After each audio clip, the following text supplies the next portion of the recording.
guyyaa tokko keessatti akkama ummanni quba gurra kaatee iyyuu godhuu danda'ame gadu waraanni bilisummaa Oromoodha. Nama kuma dhibba lama riphee lolaa jechuun jara keenya kan qawwee qabu, kan deeggarsa ummataa qabu, kan ummata afaan isaa dubbatu keessa jiraatu. Kuni bar naamusumaa fi rabbiin kabajuma akkamiin waraana kana leenjisanii na ajaa'iba. Humna kana hundi eenyu qabe Jawaar Mohaammed fa'aadha balayyan kiyya.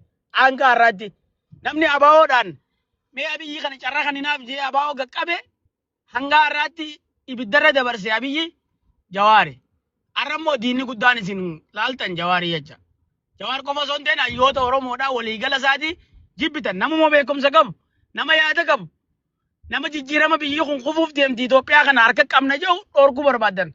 Namticha haadha fidee biyyaas fuudhee deemu jiruun kana lakkii irraa buufnaa gisee jaan jettan jecha. Dhaabaa waan akkanaa.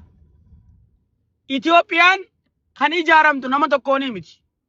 Yaada nama hundaa, qabeenya nama hundaa, beekumsa nama hundaatiin.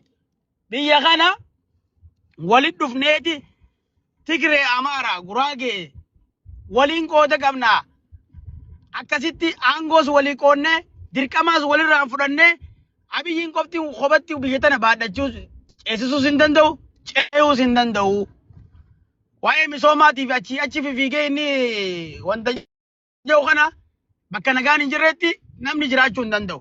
Jalqabni nagaadhaa rakkoo siyaasaati. Rakkoon siyaasaa hiikamu malee namni Itoophiyaa san keessatti nagaadhaan wajji bulu hin jiru jecha. Rakkoon siyaasaa kan foorumtu immoo foormulaan isaa lafa kaa'amee jira.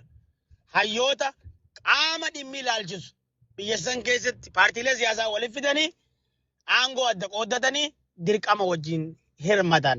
Kanallee carraan isaa dabree jira biyyi. Yoo amma rabbiin garaa laaffisee fi ijoollee